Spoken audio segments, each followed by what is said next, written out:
Mapagpalang araw po. Andito naman Nanay Marita sa Jonathan. Bakit, Nay? Bakit? Sinaaway kay nanay namin, ha? Huwag na iyak. Dito na ako. Huwag iyak.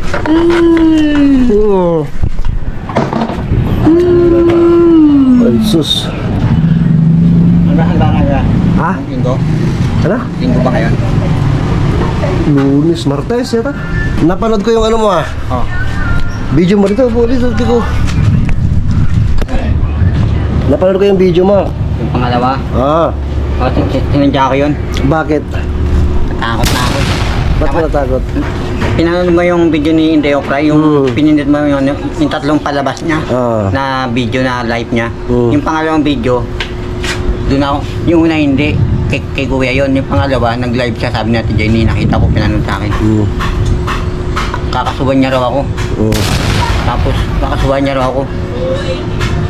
Ba't ako nagkakasuhan? Wala mo akong kasalanan. Siya nga dapat kakasuhan ko eh. Pinabagtad niya. Tapos, yung pangatlo, yung pangalawa lang na video na napanood ko. Kaya ako binawi. Humingi yung lahat-lahat. Ako sa kanya. Baka mapanood na niya yun. Ba't ka humingi ng sorry? Para wag na niya akong kasuhan. Kawawa naman ako, pati mama ko, kami, kakasuhan niya pa ako. Ang pinaka-rason mo talaga, natakot ka para kay nanay. Wala namang babantay kay nanay o kakasuhan ka. Kakasuhan na, makukulong ba ako kakasuhan? Wala akong ginawa kasalanan. Kaya nanahimik na ako, siya nanguna sa akin. O sige, andun na tayo. Wala kang nagawang kasalanan. Bakit ka humingi ng sorry? Para hindi na niya ako kasuhan. Parang... Para wala ng gulo. Parang kahit di ko sige. Parang ibig sabihin na sige. Parang mali rin ako kasi ganun inasal ko eh. Sana hindi ko na lang ginawa dapat yung ginawa ko na sinabi. Alam ko naman yun eh, hindi ko dapat gagawin eh. Ginawa ko, tinuloy ko pa. Sa comment section dyan, may mga may nagtuturo daw sa'yo. May nagturo ba sa'yo? Wala nga, ako lang nga yung nagsalitaan yun. Yung pagsalita mo na pinagmumura mo si Inday Okray, may nagturo? Wala? Wala nga, ako nga lang. Yung paghingi mo ng sorry, may nagturo? Wala? Wala ako din ako. Paano mo, nabuti naisip mo yung mga bagay yun na humingi ka ng sorry? Naisip ko kasi natakot na ako eh. Takot ka na? Katuluyan talaga ako ng Inday Okray pa. Wala akong magagawa. Kawawa na nga kami. Sa ganun paggagawin sa akin. Sa akin lang. Parang wala naman din sa akin yun. Kahit nga sino, ginagawa ko yun eh. Pag may nagawa sa akin kasalanan eh. Kaya nga sabi ko sa'yo, di ba, yung nagpunta ka rito nung nakaraan, sabi ko sa'yo, bakit ka naggawa ng gano'n na nagmumura ka, pinagsasabihin mo kay Inday Okray, na ando naman ako, umaayo naman ako sa'yo, no, nasa yung ko na alam ko nasaktan ka sa mga sinabi niya, pero sabi ko sa'yo, huwag gano'n, huwag kang magaganon kasi masama yun. Kahit anong mangyari, kahit anong marinig mo, hayaan mo lang. Ipagpasa Diyos mo lang. Ganun. Basta't ang alam mo, kung wala kang ginagawang masama, walang problema. May magtatanggol at magtatanggol sa'yo. Kahit may pagtanggol sa sarili mo eh, may magtatanggol sa'yo pagka alam mo wala kang ginagawang masama. Naniwala ka ba doon? Pero maganda yung ginawa mo na humingi ka ng sorry, na? Para, yun na, matapos ng, kung ano man yung pinaproblema niya, Jonathan. Alam naman niya yung ginagawa niya eh. Bakit niya kasi ginagawa yun eh. Kasi siya hindi pa pumupunta si Thinking Body sa amin eh. Yung pumunta ako nung kahapon, sabi pupunta. Tapos yung nakaraan, pang-lima na ba yan? Ewan ko kung ano nangyari sa kanya. Parang hinihintay ko eh. Tapos, bakit nagkaganon? Tapos nalaman na, napanood na din natin Jenny. Napanood na. Ang pag-sorry mo? Oo. Saka marami na nagko-comment sa akin. Marami nagko-comment talaga na tricky na daw yung comment. Tricky. Nagsasabi nga ng iba sa comment section eh. Yung iba, nagsasabi na tama, Joe, yung ginawa mo na humingi ka ng sorry para wala ng gulo. Ang iba naman nagsasabi na, ba't ka humingi ng sorry? Hindi mo naman kasalanan. Ang iba naman, kahit mag-sorry ka, papakulong ka pa rin ni Inday Okray. Yun mga sinasabi sa comment section. Pero, ang the best doon is, kung ano man ang rason, nagsuri ka. Ipinakita mo yung kabaang loob. No? Ganun lang. Yun ang pinakamahalaga po kasi, no? Yung kabaan natin ng loob, kahit nasa anong sitwasyon tayo, nasa anong antas ng buhay. Yun ang pinakamahirap na i-maintain sa pagkatao natin, yung kabaang loob. Kasi maraming taong mababa ang loob sa simula. Habang tumatagal, yung mayabang, tumataas ang puso, tumitigas ang puso. Na sana naman huwag mangyari sa atin. Kung gagawin nyo yun, paano naman mama ko, kawawa, at wala man akong kasalanan dun. Alam naman niya wala akong kasalanan dun, nananahimik ako eh. Siya una sa akin, nagsalita ng gano'n sa akin. Kahit nga sino, pagsabayan ng gano'n, magagalit din. Maiinis, mainsulto. Kasi kuya nga tsaka si ate, hindi naman nagsasalita sa akin ng gano'n. Na gano'ng kakaibang salita. Alam ni kuya yan kung makakasakit ka ng tao o hindi mo dapat sinasabi yun. Kahit sabihin mo parangkahan ka, ako parangkahan din ako eh. Dapat mali rin yun, para silang kami parangkahan. May pera ka lang, tas ako wala. Kakasuhan mo ko, wala man akong kasalanan sa'yo. Kaya humingi na lang ako ng sorry sa kanya. Kahit di ko kasalanan. Para matapos na ang gulo, no? Ako na lang nagkukumbaba. Kung papanoodin mo lang yung video niya yung sinabi niya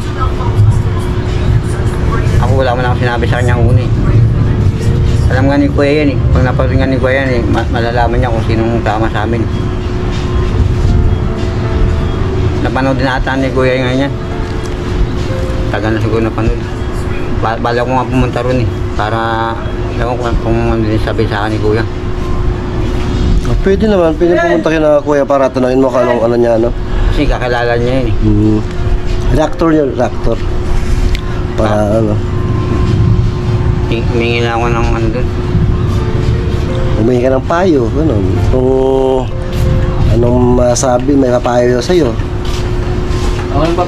Sila nakakilala sa akin kaya ugali ko kasi alam nila ganun talaga ako hintuloy, napahamak ako. Hindi ka naman napahamak, totally. Hindi ka naman napahamak, actually. Kasi nagsabi ka lang naman na kung ano nararamdaman mo. Reaction mo yun sa action ni Inday Okray. Sa ginawa niya, na mga sinabi niya patungkol sa'yo, nagkaroon ka ng reaction. At yun ang reaction mo. In every action po kasi, there is a certain reaction, di po ba? Ganoon lang yung cycle of, trend ng mga pangyayari. Nga pala, ba't kayo napasyal dito ni Nanay Marita? Yan kayag. Nagkayag si Nanay. Sa pumunta rito. Paulan pa naman ang lakas ng kulog. Hindi naman natutuloy. Kasi nga, hindi natuloy. Parang yung akin, 2.829. Parang naging 2.8. Bumaba, no? At buwasan ng isa. Nagbura kaya ng video mo Hindi ako nagbura. May nawalang isa. 2.9 nga, ito naging 2.8. May nawalang video mo yata May naburang isa. Hindi ko binura yun. Ba't nawala ang isa? Bumaba ng isa. Basta sige lang, tuloy-tuloy ka lang. Huwag mo lang papansinin yung mga naririnig mo. Kahit anong marinig mo, intindihin mo sa sarili mo kung anong mas magandang gawin. Kung sakali man may nagpapayo sa'yo o may nagsasabi kung ano man ang gagawin mo, timbangin mo pa rin sa sarili mo kung tama ba yun, mas ikabubuti mo nyo ba yun ni Nanay Marita. Yun kasi at the end of the day po kasi kahit ano po ang maging sitwasyon, sila pa rin Nanay Marita ang maapektuhan. Ayoko na mag-comment sa kanya. Kasi baka umaba naman ang usapan Okay na, ayos na Yun lang. Kung ako kasi pinanood ko rin po yung kay Inday Okray kung saan may mga sinabi nga po siya kay Jonathan yung sa unang niya upload live. At nga ako di ba? Ako rin na may mga sinabi rin siya tungkol sa akin. At hindi ko po kailangan mag-react. Di ba, hindi ako nag-react, hindi ako nagalit, kung ano man. Basta sinabi ko lang din ang totoo na tama naman yung sinabi niya. na hindi lang si Jonathan talaga yung pake ko doon nung pumunta ako kasi may usapan naman kami ni Kuya. Nag-message si Kuya sa akin na pumunta ako doon kami para pag-usapan ng mga bagay-bagay. At hindi lang nga po si Jonathan ang gusto niyang pag-usapan. Kung ano man po ang napag-usapan namin, yun yung decision namin pareho ni Kuya. Ano po? Kung ano yung request niya na pag-usapan. At totoo po yun na hindi lang talaga si Jonathan. Yung ako nga ba, bakit ang naging dating parang negatibo sa kay End of Cry sa comment section niya. May mga kumaayon din na galing araw po, hindi lang talaga si Jonathan talagang pake ko doon. Kaya pumunta ako, parang may something daw ako na ipinunta talaga. Wala naman po. Kung ano pinunta ko doon, yun ang kagustuhan ni Kuya. O nandun nga ako, narinig ko sabi ni Kuya pinapapunta ka nga rin, hinahanap ka nga Binibiling ka pa nga sa akin Ay, sa kamisan niya Ay, ayun pa pala si Jonathan. Sinasabihan ni si Jonathan pala na papuntahin talaga ako doon ni Kuya noong mga time na yun. Nandun nga ako narinig ko Although hindi alam niya Jonathan kung ano pag-uusapan namin, kami ni Kuya po alam namin kung ano yung pag-uusapan namin. Eh, wag na pong gawan ng mga kung ano-anong negatibo, ano pa. At regarding Jonathan naman po, yan, nakapag-sorry na po siya. Kung mapapanood niya po sa YouTube channel niya na humingi siya ng sorry, patawad kay Inday Okray. Ang totoo niyan, umiyak pa si Jonathan Hindi, wala man akong galit kay Inday Okray. Kahit sa beses, hindi ako nagalit. Ba't ka umiyak sa paghingi mo ng sorry? Napayak lang kasi ako, nalungkot lang ako. Kasi natakot ako Kakasuhan niya ako kawawa na nga ako kami. Ganyan pa mama ko, kakasuhan niya ako. Nakita naman niya kalagayan ng buhay namin. Kakasuhan niya pa ako. Sila Kuya nga hindi ako inaano, kahit nakakapagsalita ako ng hindi maganda, hindi ako kinakasuhan. Maroon umawa si Kuya Kabisnes at si ate. Pati lahat kami ron. Hindi nga ako nakapag-aral, gusto ganun gagawin niya pa sa akin. Ayan po ang Maraming naawa sa amin, siya naman di marunong maawa. Tama na po yung nagsorry siya, para matapos na po. At dyan, nakakabilib dyan, nakakabilib yung paghingi mo ng sorry. Hindi basta-basta yun Tsaka hindi man ako nanakit Hindi man ako nanakit ang personal talaga, diba? Tao, personal. Nasaktan mo siya. Yun, hindi man ako nanakit, tsaka hindi naman ako nagnakaw sa kanya. Hindi man ako pumatay, tsaka hindi naman ako ng rape. Bakit naman kakasuhan ako? Wala man ako. Salita lang naman yun, kahit sino nakakapagsalita ng hindi maganda Kahit nga rito nakakapagsalita ng hindi maganda. Kasi ako, normal na sa tao yun, parang para mga chismosa ang nag-aaway. Sino nagsabi sa'yo na kakasuhan ka ni Inday Okray? Siya nga, kakasuhan daw ako. Napanood mo? O, pinanood ko yung niya. Nag-live siya. Pero sabi ko, okay na yun na mas maganda yun, nagsorry ka na para matapos na. Bala ko nga pumunta doon Nila Kuya, sabihin ko Na bakit ganun ginagawa sa akin ni Inday Okray. Ako pa may kasalanan. Ako pa nga niya. Kitang-kita naman, hindi ko masaya inaano Nanahimik lang ako Kay Jonathan naman, may gagawa lang po natin is payuhan siya kung tama ba yung ginagawa niya o mali yung ginagawa niya. Magpayo lang po, yun po ang pwede lang po natin gawin kay Jonathan. Tsaka umalalay kung anong mga kailangan gawin sa kanila mag-ina, yun lang po. Aside from that, wala na po tayo. Hands off po tayo. Aside from wala tayong kakayahan talaga sa kabuuan, tayo sa abot na mga kaya, alalay lang po tayo at magpayo, support, moral support, kung ano mga kailangan nila. Kasi kapwa-tao po natin to sila Pare-pareho tayong nilalang ng Diyos. Magmahalan po tayo. Huwag nating ibagsak ang kapwa natin tao. Ano kaya? Buti naisip ko. Inaayos yung bahay ni Aunt Jenny, yung ilaw. Nilagyan ng kontador para sa metro. Sabihin ko rin sa'yo, kanina ngayon, sinabi ko na, metro raw para malaman may muandar. Kasi wala para mataas daw ang bill. Sabi ng asawa niya, sinabi sa akin, sabihin ko rin sa'yo, naglagay siya ng metro, inaayos ng ilaw. Pati yung kinabit mo na wire, yung puti, hindi na nagamit. Ang ginamit, yung gumawa ng sasakay yung lalaki. Asan na yung wire na? Nandun sa katabi, bago. Tapos, yun. Ayos lang yun. Sabi na. Ano kaya, punta kaya tayo ngayon doon kila kuya? Ay, Kung pupunta doon, dapat umaga. si ano yun. Yung naisip ko si Kuya Kabis na lang pag ano ko. Sinabihan ako sa ako niya. Hindi daw laruan yung ano, pag-YouTube. Hindi talaga. Hindi daw siya laruan. Bakit naglalaro ka ba sa YouTube? Parang ano lang, ginagawa kong laruan lang. Bakit? Ano ginagawa mo laruan? Parang nanilibang lang ako, parang ano, masaya lang ako. Ang ano sa YouTube kasi lahat naman na may karapatan maggawa ng sariling account, mga ka-fams. At lahat may karapatan na gumagawa ng video at ilagay mo sa account mo. Kahit ano man ang purpose mo, may karapatan mo yon.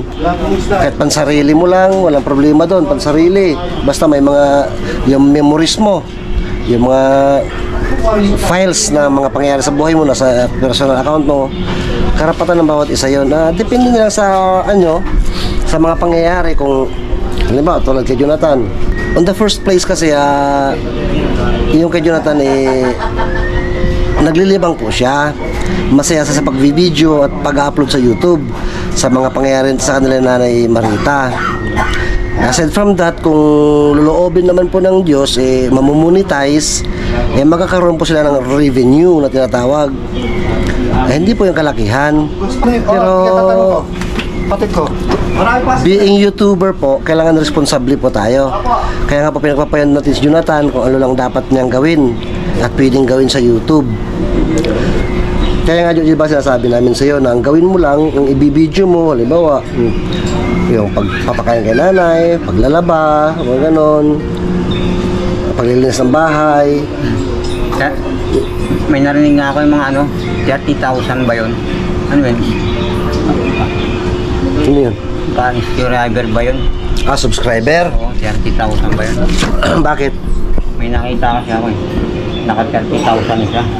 Naka 30,000 subscriber? Oo. So, laki na pala yung ano niya, ganun. Napanood mo tayo kung sino eh. Actually, ang subscriber naman po is, ang kailangan lang po talaga ng YouTuber is 1,000 subscribers. Habang tumatagal po, kung nadadagdagan, may mga level-level po na tinatawag si YouTube kung saan makaka-receive ka ng mga plaque niya, yung mga silver button, mga ganun. 250 yata, silver button, hindi ko na alam. Parang kring-kring yung ginaganon, yung tumutunog. Yung kay Ate Jenny merong din ganun, pati kay Bugi-Bugi. Yung sa akin wala eh. Bakit tumutulog na yun? Parang gumagano yung parang mag-umpisa ka ng kring gaganon muna. Pipindutin mo yung kring-kring, makikita mo dyan sa video. Saka 30,000 na yun eh, yung sinabi ko. Laki na. Ang saya nga nila eh. Sa akin, Sino yun? 30,000? kilala mo na yun, napanood mo na yun eh. Sino nga? Huli mo pa ako eh. Sino nga? Yung pinunta natin doon, yung sumama ka nga sa akin. Doon sa Green Valley. Ay, doon sa Mary Park. Si Wakiwak. Oh, malakas na si Wakiwak. May maratas na yung subscriber niya. Yung 30,000. Tsaka matagal na rin nag-YouTube si Wakiwak. Kaya pala ganun. Ganun talagang set tendency kasi pag matagal ka na nag-YouTube, nadadagdagan naman po yung sumusuporta sa iyo. Lalo't maganda yung mga ginagawa mo. Sa akin, wala lang. Wala pa ng 2,000 sa akin. Sa kanya, laki na. Tama nga sabi nila eh. Bukaduwa saan yung pagkaganyan. Tapos sabi, Totoo naman yun, Joe. Wag mong asahan talaga yung yung sinasahod na sinasabi sa YouTube. wala. Napakaliit nun. Pero na lang kung yung subscriber mo nasa milyon-milyon na mga ang dami na yun. Kaya paano malakas mataas ng revenue mo. Pero yung tulad ng mga ano lang wala pang 100,000 mga ganon. Wala pa mahina po talaga. Mababa ang lalo't nakabis sa Pilipinas. Ang mataas ang mga revenue is yung nasa abroad, sa US, lalo na pag nag-YouTube sila, mataas po ang nila revenue. Yung payat na lalaki nga, yung ano, yung blonde ang buhok. Tapos yung isa yung namigay ng kalabaw. Pares mayaman yun eh. Sobrang yaman yung dalawang yun. Yung lalaking payat. Hindi naman si Kalinga Prab. Hindi yun. Tsaka yung isang nabigay ng kalabaw. Nagbigay ng kalabaw na panood ko kasi dami kasi ng ano, O yung vlogger. mga charity vlogger po, marami po kasi talaga. Sobrang yaman yun. At sana dumami pa lalo para mas marami pang matulungan, no? Mas marami magtulong-tulong sa kapwa natin na higit na nangangailangan. Totoo naman na may ano, may sahod ang YouTube, may revenue. Pero hindi naman yung talagang ano,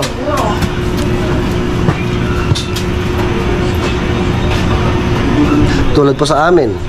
Oo, may revenue ang YouTube.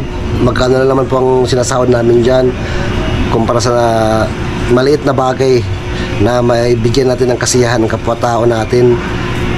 Wala pong kabayaran yun, hindi mapapantay ng anumang halaga yun, mga kapams. Sino ba napanood ko yumaman eh. Parang ano eh. Ganun talaga natin din si Joe pagka yung marami ang subscriber. Kaya pala ganun. Maraming sabi sa akin. Pinagkatawanan lang ako eh. Parang ano, natatawa lang. Alam mo ba sa'yo, alam mo subscriber mo, 1,000 mahigit. Ano, wala kang asahan talaga. Ano sabi ko nga, tsaga-tsaga lang. Parang laruan lang, ginagawa ko. Naglibang-libang ka lang, wag mo lang seryosuhin na parang asahan mo talaga ang pag-YouTube. Wag ganon. Nakakala ko, yayaman ka na ganun. Libang-libang ka lang, tapos wag mo lang intindihin. Ganun lang. So tuloy-tuloy lang. Parang nagbago na rin isip ko, parang nawalan na rin ako. Parang nawalan gana. Parang mas maganda pala magtrabaho eh. Pag kumita ka isang buwan, pera ka na eh. Narinig ko sinabi dyan eh. Oo naman, yun talaga. Gusto mo talaga magtrabaho. Isa sa ganyan. Yan parang nagyayabang ka lang. Parang pasikat lang ba? Dapat iingat ka pala. Kung hindi ka mag-ingat, papahama ka. Totoo yan. Totoo yan. Pag hindi ka nag-ingat. Tulad ngayon, napahama ka ko. Kasi ko naman kasalanan. Kaya ngayon, So ano ibig sabihin, hindi ka na mag-YouTube? Hindi tuloy pa rin, parang iingatan ko na lang. Parang kasayahan ko na lang, parang ayaw ko na magsalita ng hindi maganda. Yun ang Anong gagawin. parang ayaw mo na? Huwag talaga, wag na magsalita ng di maganda. Hindi na magsalita. Parang ano lang, Yung ano lang, mga masaya, Ayun lang. ginagawa ni Nanay Marita. parang masaya lang, yun na lang. Nagtrabaho na lang ako ng tunay. May diretso ng May direksyon. Oo, totoo, may sahod ka talaga. Kasi napanood ko eh. Sabing ganun, totoo pala. Pati si yung isa, dalawa sila. Ngayon, nailinda ko na. Una ka, pangalawa yun, pangatlo yun. Bali tatlo na narinig ko dyan. Eh, Na nagsabi sa'yo. pag umasa ka dyan, wala kang mangyayari. Eh, hindi pa pala ako monetize. Oo, sabi. Matagal pa yun, ma'am. Matagal pa yung sinasabi kong mamonetize ka, matagal pa yun. Saka si Ate Jenny, gumaya rin. Gumaya sa Ate Jenny yung channel niya. Kailangan rin pala. Kaya ano, salbaw na lang ako. Sigurado pa. Buwan-buwan, sigurado, meron ka na agad. Yan, wala yan. Hindi ka raw yun, bumalik na hindi ka raw kikita dyan eh. Kaya nga mag-ano buti. Ang ano sa'yo, sa pag-YouTube, maglibang-libang ka lang, yung gusto mo lang mag-video kung ano ginagawa mo. Tulad nung ginagawa mo, kung ano nga, maglinis, mag-ano, no, mag-video mo. Gala-gala mo si Nanay Marita, lakad-lakad kayo, i-video mo. Makipagkwentuhan ka, i-video mo. Basta kung ano yung magagandang, ano, bagay. Yun lang i-video mo. Huwag yung mga, kung ano-anong magsalita ka pa na masama. Tama ka ko. Pwede pang mabura ang YouTube mo nun. Ngayon alam ko na. May nagsabi sa akin eh, hinarinig ko lang yung napanood ko. At saka akala ko, yaman na kagad eh. Marami ko eh. Bibilang ka ng taon doon na sinasabi mo. Tapos wala naman pala akong pera, trabaho. Sa akin nga, wala pa yung magpapagod ako sa ganyan. Ngayon alam ko na. Simulan ko na lang sa ano. Mapunta ka na kuya. Kailangan punta ka na kuya. Baling trabaho ulit.